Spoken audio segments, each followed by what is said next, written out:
foi no Renascimento, no Neoclassicismo. A arte grega sempre foi uma referência desde que essa civilização conheceu o esplendor, em meados do século 8 a.C. O mundo ocidental teve muito aos gregos, que nos legaram nas artes a dramaturgia, na escultura, a expressão da perfeição. A arquitetura, um estilo marcante. Na arquitetura, os grandes nomes foram Equitínio e Calígrates, responsável pela construção de vários monumentos, dos quais o mais famoso é Parteno, em Atenas. A escultura embelezava e completava as obras arquitetônicas. Em geral, as esculturas tinham como motivo as imagens dos deuses e dos heróis. Na escultura, vale lembrar o nome de Fídias, autor da estátua da deusa Atena e dos relevos do Partenon, e Miron, famoso pela estátua dos Discóbulo.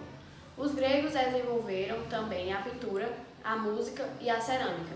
Os escultores tinham por objetivo representar homens, animais e vegetais como eles apareciam na natureza. Ao retratar o homem, as estátuas gregas exibiam personagens belos, rostos serenos ou fortes, emoções, corpos perfeitos e farta decoração.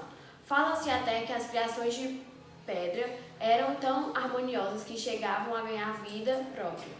A representação do ser humano na arte grega correspondia à visão ideal do homem que eles tinham na época.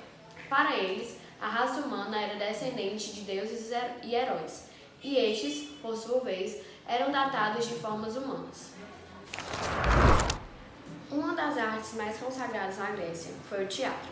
Apresentado em arenas dotadas de excelente acústica, o teatro na Grécia Antiga abordou temas profundos, tratados na forma de tragédias ou comédias. Sófocles foi um dos maiores escritores de teatro da época e é de Burri, uma das peças de sua autoria encenadas até hoje. Enquanto arquitetura, a construção do teatro grego também foi importante e influenciou muito esse tipo de arte no Ocidente. Ainda hoje, os artistas representam muitas vezes num palco rodeado de arquibancadas reservadas ao público. As primeiras peças de teatro grego eram apresentadas nas festas religiosas, em homenagem ao deus Dionísio, as chamadas dionisíacas, deus do vinho, da loucura, dos prazeres. O teatro era ao ar livre e os atores usavam máscaras. Somente aos homens era permitido participar das representações, nas quais eram discutidos os problemas eternos do ser humano, como o destino, as paixões e a justiça, e também satirizados os comportamentos humanos, os costumes e a própria sociedade. Uma das expressões artísticas mais comuns na arte grega é a cerâmica utilitária e a pintura em vaso. Naquela época, os gregos transportavam líquidos como água, azeite e vinho em potes de vasos cerâmicos. Por isso, eles eram produzidos em grande quantidade em oficinas de artesãos. Além disso, eram usados em festas e rituais religiosos. Os gregos confeccionaram vários tipos de vasos, cada qual tinha seu nome e uma função específica. Assim, cálices com duas alças eram utilizados para beber vinho, hidras serviam para armazenar água. A pintura chegou até nós, especialmente através das cerâmicas, decoradas e representavam cenas religiosas, cenas da vida cotidiana, de batalhas e de jogos. A decoração desses vasos também era bastante importante e caracterizou diferentes períodos da civilização grega.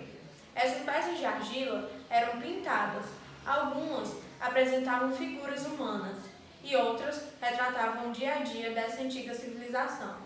Hoje são instrumentos importantes a partir dos quais os arqueólogos tentam decifrar os costumes e as crenças do povo daquele período. Num primeiro momento, os artesãos desenvolveram o hábito de usar tinta preta sobre argila vermelha para pintar os vasos, mas no fim do século VI a.C., o aluno de um famoso ceramista teve a ideia de inverter a cor. Ele pintou a superfície do vaso de preto e depois raspou a tinta, de tal forma que as figuras ficaram vermelhas. Essas peças foram chamadas de figuras vermelhas, em oposição às anteriores, as figuras em negro.